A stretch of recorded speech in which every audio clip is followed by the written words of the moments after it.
ভোটদানকালে second polling officer কিংবা third polling officer যখন আপনার বাম হাতের তর্জনীতে কালিটা দেন তখন তার রং থাকে কালো। বাড়ি ফিরতে ফিরতে তার রং হয়ে যায় বেগুনি, আর কয়েকদিন বাদে গাঢ় কালচে বাদামি রং ধারণ করে। ভারতের মধ্যে শুধুমাত্র একটি রাজ্যেই এই কালি তৈরি হয়, আর তাদের ক্রেতাও মাত্র একজন। যে কোম্পানি এই কালি প্রস্তুত করে তাদের ম্যানেজিং ডিরেক্টর কিংবা উচ্চ পদস্থ কোনো কর্তাই এই কালি কিভাবে তৈরি হয় সেটা জানেন না।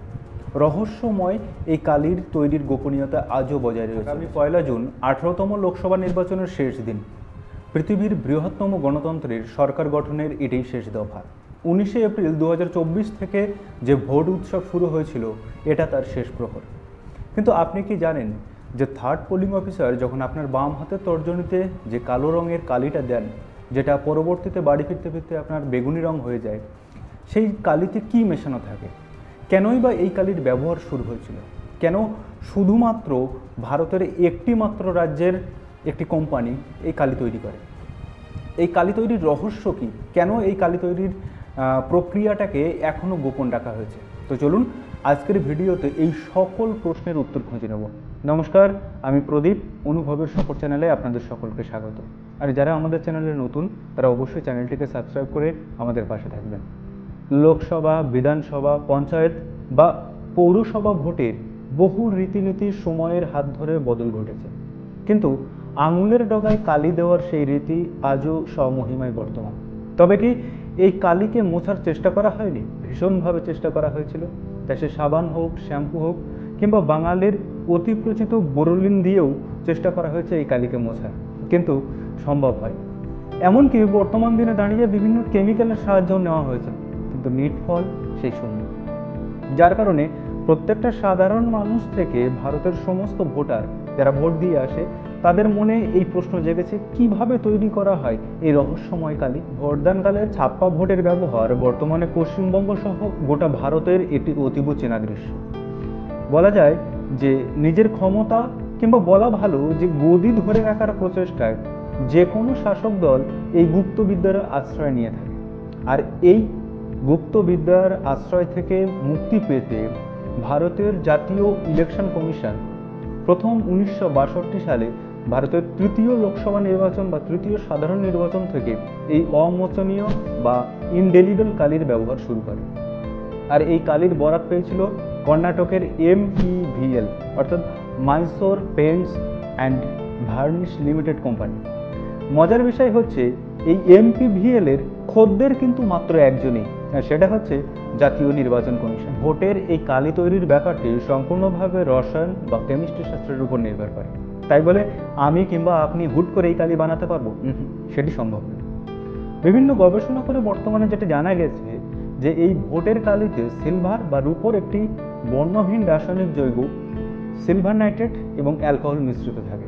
অ্যালকোহল যেটি বাতাসের সংস্পর্শে এসে দ্রুত ওই কালিকে শুকাতে সাহায্য করে, আর সিলভার নাইট্রেট যেটি অতিবেগুনি রশ্মির সংস্পর্শে এসে আমাদের চামড়ার সঙ্গে বিক্রিয়া করে এই চামড়ার উপরে একটা পুরো আস্তরণ তৈরি করে, যেটি 7 থেকে 10 দিন স্থায়ী হতে পারে। এই ভোটের কালি যে শুধুমাত্র সিলভার নাইট্রেট এবং অ্যালকোহল দিয়ে তৈরি তা কিন্তু না, এর সঙ্গে আরও বিভিন্ন রাসায়নিক উপাদান যথাযথভাবে মিশিয়ে এই কালি তৈরি করা হয়। কিন্তু এই কালির তৈরির যে ফর্মুলা সেটি এখনও গোপন রয়েছে। ওই কর্ণাটকের ওই সংস্থা MPVL এর ম্যানেজিং ডিরেক্টর পর্যন্ত জানেন না যে এই কালি কিভাবে তৈরি হয়। তবে ওই সংস্থার আরেক ডিরেক্টর N শিবকুমার জানিয়েছেন যে 1962 সালে NPL অর্থাৎ ন্যাশনাল ফিজিক্যাল ল্যাবরেটরি সর্বপ্রথম এই কালি তৈরি করেন, এবং এই কালি তৈরির বা উৎপাদনের বরাত পান কর্ণাটকের মহীশূরে অবস্থিত সেই সংস্থা MPVL।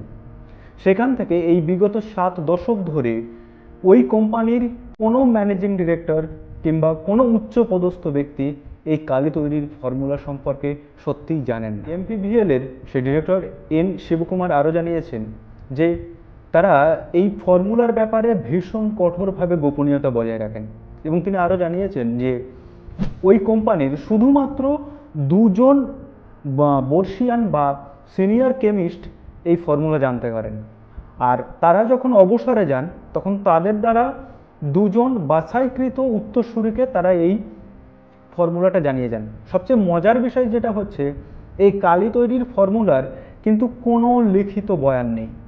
সম্পূর্ণটাই মৌখিক ভিত্তির উপর দাঁড়িয়ে বিগত 7 দশক ধরে এই রহস্যময় ভোটের কালি তৈরি হয়ে চলেছে। ভোটের কালি মানেই যে শুধুমাত্র বেগুনি রং হবে এমন কিন্তু কোনো কারণ নেই। যেমন লাতিন আমেরিকার দেশ সুরিনামে ভোটের কালি হিসেবে কমলা রঙকে ব্যবহার করা হয়। আর এমপিভিএলও তাদের আয় বাড়ানোর জন্য, যেহেতু তাদের একমাত্র খদ্দের ইন্ডিয়ান ন্যাশনাল ইলেকশন কমিশন, ফলে তারা তাদের আয় বাড়ানোর জন্য থাইল্যান্ড, মালয়েশিয়া, নাইজেরিয়া, আফগানিস্তান সহ বিশ্বের 30টি দেশে বর্তমানে এই ভোটের কালি রপ্তানি করে চলেছে। তাহলে এটা প্রমাণিত যে ছাপ্পা ভোট শুধুমাত্র পশ্চিমবঙ্গের রোগ নয়, এটা সারা পৃথিবীতেও এই রোগ ছড়িয়ে পড়ছে। এখন কোথা থেকে ছড়িয়ে পড়ছে সেটা বলা যাবে না, সেটা আপনারা জানুন। তো এই ছিল ভোটের কালি তৈরির ইতিহাস বা ইতিবৃত্ত। আশা করি ভিডিওটি আপনাদের ভালো লেগেছে। আর যদি ভিডিওটি ভালো লাগে তাহলে আর দেরি কেন, অবশ্যই বন্ধুদের মধ্যে শেয়ার করে তাদেরকেও জানার সুযোগ করে দেবেন। তো দেখা হচ্ছে পরের ভিডিওতে। ততদিন ভালো থাকবেন, সুস্থ থাকবেন, আর অবশ্যই নিজের খেয়াল রাখবেন।